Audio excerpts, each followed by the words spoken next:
नमस्कार, मैं श्रुति सिंह। स्वागत है आप सभी का इनसाइड झारखंड न्यूज के इस बुलेटिन में। चले जानते हैं आज की खबरों के बारे में। झारखंड विधानसभा में नेता प्रतिपक्ष एवं चंदन क्यारे के विधायक अमर बावरी ने इंडिया अलायंस के उलगुलान रैली को सुपर फ्लॉप बताया है। उन्होंने इंडिया अलायंस को परिवारवादियों और भ्रष्टाचारियों का जमावड़ा बताते हुए कहा कि ऐसे स्वार्थी दलों को देश के विकास से कोई मतलब नहीं है। अमर बावरी रविवार को जमशेदपुर महानगर के जिला भाजपा कार्यालय में प्रेस वार्ता को संबोधित कर रहे थे। इस दौरान भाजपा जमशेदपुर महानगर अध्यक्ष सुधांशु ओझा, जिला महामंत्री अनिल मोदी एवं मीडिया प्रभारी प्रेम झा मौजूद रहे। प्रेस वार्ता को संबोधित करते हुए अमर बावरी ने कहा कि झारखंड आंदोलन को बेचने वाले झामुमो, आंदोलन को खरीदने वाली कांग्रेस और झारखंड मेरी लाश पर बनेगा का दावा करने वाली राजद अपने 4.5 की लूट और भ्रष्टाचार को पाने के लिए धरती आपा भगवान बिरसा मुंडा के द्वारा अंग्रेजी हुकूमत के अन्याय और अत्याचार के खिलाफ हुंकार भरने वाले पवित्र शब्द उलगुलान का इस्तेमाल कर रही है। ये बहुत ही दुर्भाग्यपूर्ण और संपूर्ण झारखंड वासियों की भावनाओं को आहत करने वाला है। उन्होंने कहा कि रैली में जुटने वाली सभी पार्टियां राष्ट्र विकास, सनातन और झारखंड के विरोधी हैं।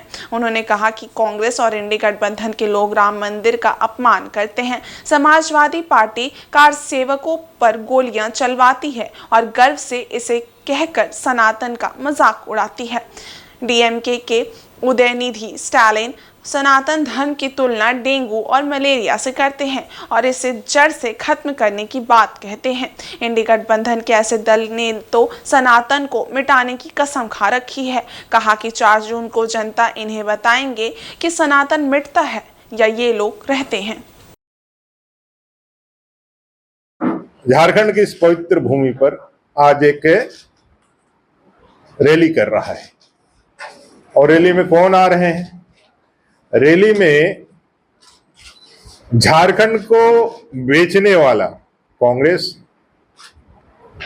झारखंड को खरीदने वाला कांग्रेस, झारखंड को बेचने वाला झारखंड मुक्ति मोर्चा और जो ये कहते थे कि झारखंड मेरी लाश पर बनेगा वो आरजेडी। ये महत्वपूर्ण 3 पार्ट है इस झारखंड के अंदर जो सत्ता में पिछले 4-4.25 साल से सत्तान्वित है। भ्रष्टाचार के कारण 5 साल की चुनी हुई सरकार का एक मुखिया जो खुद को जनजाति रिप्रेजेंटेशन का सबसे बड़ा मुखौटा बताता था,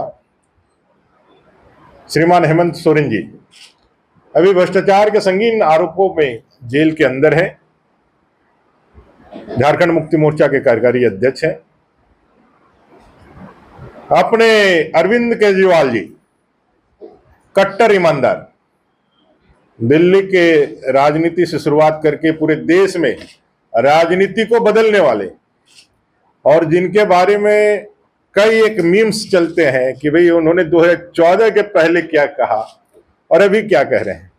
भ्रष्टाचार के संगीन आरोप में अपने मंत्रिमंडल के कई साथियों के साथ जेल के अंदर है। ऐसे लोगों का, ऐसे परिवारवादी लोगों का, वंशवादी लोगों का समाजवादी पार्टी जिसने राम मंदिर, रामलला के खिलाफ कार सेवा पे गोलियां चलाई और गर्व से जिन्होंने उसको बात को एक्सेप्ट किया, जो रामलला के मंदिर में आमंत्रण के बाद भी ठुकरा करके वहां जाना उचित नहीं समझा और तुष्टीकरण की राजनीति को अपना धार देने के लिए इफ्तार की पार्टियां उड़ाते रहे, ऐसे समाजवादी पार्टी के युवराज भी आज झारखंड की इस पावन धरती पर पधारे हैं। एडीजे 4 न्यायाधीश आनंद मणि त्रिपाठी की कोर्ट ने जमशेदपुर कोर्ट के पूर्व जज आरपी रवि पर फायरिंग के केस में दुमका जेल में बंद गैंगस्टर अखिलेश सिंह को पर्याप्त साक्ष्य के अभाव में बरी कर दिया है। केस में अनुसंधान पदाधिकारी समेत कुल 22 लोगों की गवाही हुई थी, लेकिन केस में गैंगस्टर अखिलेश सिंह के खिलाफ आईपीसी की धारा 307, 120 बी आर्म्स की धारा साबित नहीं हो सकी। इस केस में आरोपी रहे आरोपी बंटी जायसवाल, रितेश राय, मनोरंजन सिंह उर्फ लल्लू सिंह के खिलाफ अलग से सुनवाई चल रही है। हालांकि उक्त केस में अनुसंधान पदाधिकारी समेत सभी 22 लोगों की गवाही पूरी हो चुकी है। आपको बता दें कि 16 साल पूर्व 19 मार्च 2008 को साक्षी थाना अंतर्गत उत्पाद कार्यालय के समीप जमशेदपुर कोर्ट के पूर्व जज आरपी रवि पर गैंगस्टर अखिलेश सिंह के गुर्गों ने फायरिंग की थी। उनके छाती, पैर, कान के पास में गोली लगी थी। घटना के बाद उनकी पत्नी ने इलाज के लिए टेम्पो से उन्हें टीएमएच पहुंचाया था। बताया जा रहा है कि साक्षी जेल के तत्कालीन जेलर उमा शंकर पांडे हत्याकांड में तत्कालीन जज आरपी रवि ने गैंगस्टर अखिलेश सिंह को उम्र कैद की सजा सुनाई थी। उक्त फैसले से नाराज अखिलेश सिंह ने जज से बदला लेने की नीयत से अपने गुर्गों से फायरिंग करवाई थी। ये फायरिंग उस वक्त हुई जब जज अपने घर से बाहर निकलकर सड़क पर थे। घटना 20/3/2008 का साक्षी थाना कांड संख्या 64/2008 है। आबकारी थाना के साक्षी में आबकारी थाना के सामने जज आरपी रवि पर गोली चली थी और बुरी तरह से घायल हो गए थे। उस केस में 4 आदमी के नामजद अभियुक्त बनाया गया था। अखिलेश सिंह, ओम प्रकाश भगत उर्फ बंटी जायसवाल, रितेश राय और मनोरंजन सिंह उर्फ लल्लू। ट्रायल चल रहा है। केस में अखिलेश सिंह के सुपरमेंट्री रिकॉर्ड बाद में आया, उनका अलग चल रहा था, बाकी लोग को अलग चल रहा था, 3 आदमी को। आज ये एडीजी 4 आनंद मणि त्रिपाठी के कोर्ट से अखिलेश सिंह इसमें साक्ष्य के अभाव में बरी हुए। 14 या 15 गवाही इसमें हुआ है, तो टोटली दोनों मिला करके, लेकिन कोई गवाह साक्ष्य को प्रूफ नहीं कर पाया। इवन जज आरपी रवि और उनकी पत्नी बीना प्रसाद भी गवाही दे चुकी थी केस में।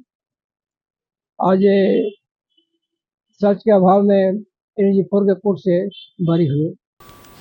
उधर यूपीएससी की परीक्षा में देश भर में 17वां स्थान और झारखंड में प्रथम स्थान प्राप्त करने वाली जमशेदपुर की बेटी स्वाति शर्मा को विश्वकर्मा समाज ने सम्मानित किया। इसके लिए समाज के बाराद्वार स्थित केंद्रीय कार्यालय में एक समारोह का आयोजन किया गया। जमशेदपुर केंद्रीय विश्वकर्मा समाज ने बाराद्वारी मुख्य कार्यालय में मानगो निवासी स्वाति शर्मा को पुष्पगुच्छ भेंट कर एवं शॉल उड़ाकर सम्मानित किया। इस मौके पर विश्वकर्मा समाज के अध्यक्ष रामविलास शर्मा ने कहा कि देश की सबसे कठिन परीक्षा यूपीएससी में उत्तीर्ण होना देश एवं राज्य एवं समाज के लिए गौरवान्वित होने वाली बात है। आज हमारे समाज को स्वाति शर्मा ने गौरवान्वित किया है। वे आगे जीवन में और बेहतर करें, इसकी कामना समाज करता है। इस मौके पर समाज के सदस्य लोग मौजूद रहे। आज देश भर में सबसे कठिन परीक्षा यूपीएससी में स्वाति शर्मा ने 17वां स्थान प्राप्त कर जमशेदपुर विश्वकर्मा समाज के साथ पूरे जमशेदपुर का मान सम्मान पूरे देश में बढ़ाया है। जैसा हम लोग जानते हैं कि जमशेदपुर में कोचिंग की संस्थाएं या पढ़ाई को लेकर बहुत ज़्यादा यहाँ उनके काफ़ी तकलीफ़ें को उन्होंने सामना किया है और एक बार दिल्ली में जाके उन्होंने अपना नामांकन कराया, लेकिन कुछ परेशानियाँ किसी भी कारण से हो और उन्हें सेल्फ डिफेंस स्वतः घर में बैठ के इस देश की सबसे कड़ी परीक्षा को उत्तीर्ण किया। इसके लिए हमने आज जमशेदपुर विश्वकर्मा समाज केंद्रीय कार्यालय में पूरे कमेटी के साथ, युवा, महिला सभी के साथ आज उन्हें हमने सम्मानित किया, हमारा मान सम्मान पूरे देश में बढ़ाने के लिए। वहीं पश्चिमी सिंहभूम पुलिस ने अफीम के अवैध कारोबार में बड़ी कार्रवाई की है। जिले के बनगांव प्रखंड के बरजो गांव से पुलिस ने 92 बोरा डोडा बरामद कर जब्त कर लिया है। पुलिस अधीक्षक आशुतोष शेखर ने बताया कि उन्हें गुप्त सूचना मिली थी कि बनगांव प्रखंड के बरजो गांव में तस्करी के लिए डोडा जमा किया गया है। इस सूचना पर पुलिस ने 20 अप्रैल की रात में छापेमारी कर 92 बोरा डोडा बरामद कर जब्त कर लिया। चक्रधरपुर के एएसपी पारस राणा के नेतृत्व में ये छापेमारी की गई थी। बरामद डोडा का वजन लगभग 2162 किलोग्राम है। इसका बाजार मूल्य लगभग 3,24,30,000 है। बनगांव थाना में अज्ञात के खिलाफ मामला दर्ज किया गया है। मालूम रहे कि पिछले कुछ सालों से नक्सल प्रभावित ग्रामीण इलाकों में अफीम पोस्ता की खेती से लेकर इसके तस्करी का कारोबार धड़ल्ले से चल रहा है। इसके पीछे नक्सलियों का भी बड़ा हाथ माना जा रहा है। नशा का कारोबार ग्रामीण इलाकों में चल रहा है, जिसको लेकर समय समय पर पुलिस छापेमारी कर इस पर लगाम कसने की कोशिश कर रही है।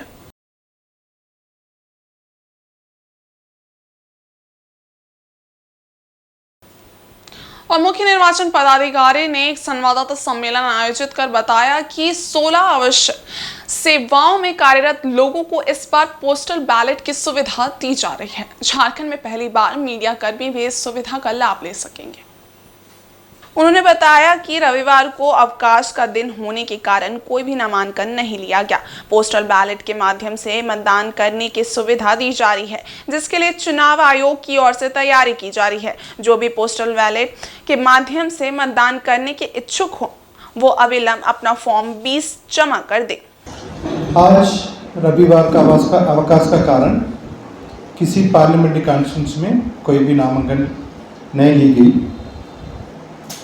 कल 20 तारीख को डेट में एक पोर्टल सीजर है, आपका 1.96 करोड़ का सीजर हुई। अभी तक पूरा इसी इलेक्शन पीरियड में 57.15 करोड़ का अभी तक इलीगल लिक्योर, ड्रग्स, कैश मूवमेंट का सीजर किया। सभी मीडिया कर्मी हैं, उनका ऑथराइजेशन लेटर कमीशन से आ गया। उनका एप्लीकेशन के साथ सभी जिला में उपलब्ध कर दिया गया। अपने लेकर उनका किसका पोस्टल बैलेट करने के लिए इच्छुक है वो अपने फॉर्म 12D जमा कर दे, ताकि उनका पोस्टल बैलेट कराने के लिए व्यवस्था करा सकते हैं। अभी पहले बार झारखंड में मीडिया कर्मी का वो पोस्टल बैलेट इशू किया जा रहा है। इसमें किसका कमीशन से ऑथराइजेशन लेटर उनके लिए एलिजिबल है, वो हम लोग सभी जिला में उपलब्ध कर दिया गया। उसी का कर लें, ताकि उसी तरफ से अन्य 15 एसेंशियल सर्विसेज है उनका भी ये सुविधा है, वो भी अपनी सुविधा की इस्तेमाल करा लेंगे। सभी वोटर अवेयरनेस फोरम का सभी ऑर्गेनाइजेशन का एक अनुरोध किया गया, पोल का अगला दिन अपने एक बार फिर वोटर अवेयरनेस फोरम का एक्टिविटीज करके उनका सेल्फी खिंचवाने के लिए काम अनुरोध किया गया, ताकि अपने आप छुट्टी दिया था उसका वो प्रयोग किया नहीं किया, उसका साथ साथ में कहाँ पर प्रयोग नहीं कर पाए, कुछ कारण से नहीं किया, मतलब उसका भी हम लोग सुझाव मांग रहे हैं, ताकि आने वाला चुनाव में उसका ध्यान रख के हम लोग काम करा सकते हैं। और जमशेदपुर के डिमना लेक के पास आसू पार्टी का लोकसभा स्तरीय सम्मेलन आयोजित हुआ। इसमें पार्टी सुप्रीमो सुदेश महतो, पूर्व मंत्री रामचंद्र सहित एनडीए प्रत्याशी विद्युत वरण महतो के अलावा आसू जिला कमेटी के पदाधिकारी और हजारों कार्यकर्ता शामिल हुए। आसू की ओर से आयोजित सम्मेलन में कार्यकर्ताओं से जमशेदपुर लोकसभा सीट से एनडीए प्रत्याशी विद्युत वरण महतो को भारी बहुमत से जीत दिलाने की अपील की गई। आसू पार्टी के केंद्रीय अध्यक्ष सुदेश कुमार महतो ने कहा कि वर्तमान सरकार और महागठबंधन के लोगों का चाल चरित्र धीरे धीरे सामने आने लगा है। सरकार के 5 साल पूरे होने को है और अब तक स्थानीय नीति और नियोजन नीति नहीं बन पाई है। उन्होंने कहा कि झारखंड सरकार के लोग केंद्र सरकार की योजनाओं को धरातल पर नहीं उतरने देते हैं। इन्हें लूटने की आजादी चाहिए और इसके लिए महागठबंधन के लोग उलगुलान रैली कर रहे हैं। उलगुलान का मतलब क्रांति होता है और ऐसी क्रांति हुई कि वे आपस में ही किसी को नेता मानने को तैयार नहीं है। यूपीए का नाम बदला है, चरित्र वही है। यही कारण है कि अभी तक जमशेदपुर लोकसभा प्रत्याशी विद्युत वरण महतो के खिलाफ कोई उम्मीदवार खड़ा नहीं हो सका है। लोकसभा प्रत्याशी विद्युत महतो ने बताया कि आसू पार्टी हमेशा से एनडीए की सहयोगी रही है और उनके सहयोग से ही उन्हें 10 साल तक देश का सांसद रहने और जमशेदपुर में सेवा करने का मौका मिला है। सुदेश महतो जिंदाबाद, आसू पार्टी जिंदाबाद। गठबंधन या गांठ बांधना जो चाहते हैं, खासकर विपक्षी दल, पहले यूपीए नाम था, अब नए नाम में आ गए। नाम बदलने से चरित्र नहीं बदलता है, चरित्र वही है। इन बेमेल ये पूरा संबंध है। केवल मोदी जी को रोकने के लिए केवल सभी दल एक जगह खड़ा हो रहे हैं। देश के साथ या देश के लोगों के साथ इनका कोई कमिटमेंट नहीं है, देश के लिए कोई संकल्प नहीं और मोदी जी का कोई विकल्प नहीं। ये कैरेक्टर खुल के आ रहा है। जैसे जैसे चुनाव के आप नज़दीक जाएंगे, चरित्र और इस तरह इनका दिखेगा, असली चरित्र में आएंगे। जिसके अंदर में एनडीए के पक्ष में एक माहौल है। वर्तमान सरकार से निराश, हताश लोग अब का विश्वास पुनर्स्थापित हो रहा है। अब हमारा दायित्व है कि उन्हें एक जगह संजोकर ऐतिहासिक जीत जो प्रदेश के परिप्रेक्ष्य में जो हमारा बनता है, हमारा 14 लोकसभा में 14 लोकसभा जीत का लक्ष्य है और हम सब मिलकर इसको पूरा करें। प्रत्याशी के रूप में आज देखिए जिस तरह हमारे छोटा भाई और केंद्रीय अध्यक्ष आशुतोष सुरेश बाबू ने बृहद रूप से कार्यकर्ता सम्मेलन किए। सभी गाँव के प्रधान और जिला जो है केंद्रीय प्रधान ने सारे लोगों को बुलाकर यहाँ एनडीए प्रत्याशी के बृहद जीत के लिए आज यहाँ संकल्प लिया गया और सभी कार्यकर्ता काफ़ी संवेदनशील है, क्योंकि पिछले 2 इलेक्शन दोनों साथ में हम लोग लड़े हैं, बहुत ही अच्छे तरीके से लड़े हैं और अच्छा इसका नतीजा भी देखने को मिला। इस बार भी सारे कमर कस के हम लोग रेडी हैं। इधर मोदी जी का 400 पार है और सुरेश भाई ने कहा कि इस बार डिफरेंस भी जो है डिफरेंस जो रहेगा भी 4 लाख पार रहेगा। उधर सिंहभूम लोकसभा सीट से भाजपा प्रत्याशी गीता कोड़ा के नामांकन और चुनावी जनसभा में शामिल होने के लिए सोमवार को आदित्यपुर मंडल से सैकड़ों भाजपा कार्यकर्ता चाईबासा रवाना हुए। इस दौरान भाजपाइयों का उत्साह देखते ही बन रहा था, सभी जमकर नारेबाजी कर रहे थे। आदित्यपुर एस टाइप दुर्गा पूजा मैदान में भारी संख्या में जुटे भाजपा कार्यकर्ता, पदाधिकारी व एनडीए घटक दल के नेता गीता कोड़ा के नामांकन कार्यक्रम में शामिल होने से पूर्व जुलूस की शक्ल में ढोल नगाड़ों के बीच चाईबासा के लिए प्रस्थान किए। इस दौरान कलाकारों ने घंटे ढोल नगाड़े बजाकर रंग जमाया। इस बीच गीता कोड़ा व भाजपा के समर्थन में जमकर नारेबाजी हुई। जुलूस में बड़ी संख्या में भाजपा महिला कार्यकर्ताओं का भी जुटान हुआ। गौरतलब है कि भारतीय जनता पार्टी प्रत्याशी गीता कोड़ा स्थानीय चाईबासा की गांधी मैदान से कार्यकर्ताओं के साथ पदयात्रा कर खुदकट्टी मैदान तांबो चौक जाएंगी और जनसभा में शामिल होंगी। इसमें पार्टी के प्रदेश अध्यक्ष और पूर्व मुख्यमंत्री बाबूलाल मरांडी समेत कई दिग्गज मौजूद रहेंगे।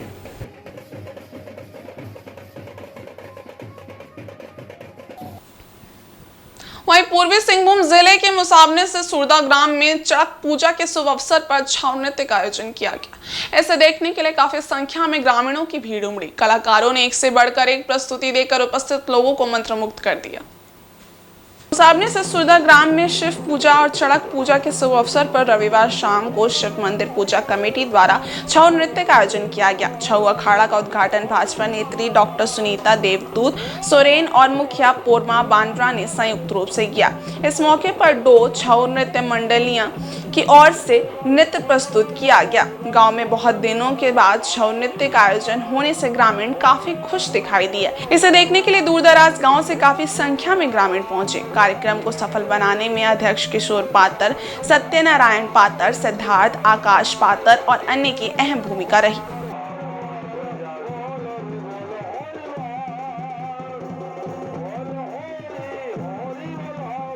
हमारे गांव में 20 अप्रैल 2024 को हमारे गांव सुरदा में छऊ नृत्य का आयोजन किया गया था। छऊ का कार्यक्रम हमारे ग्राम में हमारे पूर्वजों के द्वारा शुरू किया गया था। पिछले 9-10 वर्षों से हमारे गांव में छऊ का लगभग कार्यक्रम बंद सी हो गई थी। फिर हमारे बुजुर्गों से छऊ के महत्व के बारे में सुनकर हम सब ग्रामीणों ने एक बैठक किया और निर्णय लिया कि फिर से हमारे गांव में छऊ का कार्यक्रम प्रारंभ किया जाए, जिसमें हम लोगों ने इस बार 2 छऊ नृत्य पार्टियों को बुलाया था और यहाँ पे छऊ का कार्यक्रम करवाया था, जिससे ग्रामीणों में एक अलग सी उत्साह जगी। ये कार्यक्रम हम सब गाँववासी बैसाख महीने के 7वें दिन, जिसे चड़क पूजा भी कहते हैं, इसी दिन छऊ का एक अलग महत्व होता है, जिसके बारे में जानकर हम लोग इसी दिन आयोजन किया था। ग्रामीणों के सहयोग से हम सबों ने मिलकर शिव मंदिर कमेटी सुरदा इस कार्यक्रम को सफल बनाया है। उधर पूर्वी सिंहभूम जिले के हाता दुर्गा पूजा मैदान में संकीर्तन समिति द्वारा अष्टम प्रहर हरि नाम संकीर्तन का आयोजन किया गया। बड़ी संख्या में लोगों ने इस संकीर्तन में भाग लिया। पूरा क्षेत्र हरे राम हरे कृष्ण के नाम से गुंजयमान हो उठा। यह पहली बार हरि नाम संकीर्तन का आयोजन किया गया था, जिसमें दूर दराज के गांव से लोगों ने पहुंचकर भक्ति रस का पान किया। कहते हैं कि प्रचंड गर्मी से लोगों को राहत दिलाने तथा पर्याप्त बारिश एवं महामारी को रोकने के लिए हरि नाम की मुक्ति का एकमात्र माध्यम है। इसके अनुसरण से ही भक्तों का इस कलयुग में उद्धार हो जाता है। इसी आस्था और विश्वास के साथ ग्रामीणों ने हरिनाम संकीर्तन का आयोजन किया। कीर्तन मंडलियां भिन्न भिन्न वाद्य यंत्रों के साथ मधुर गायन से श्रोताओं को भक्ति रस में सरोवर कर दिया।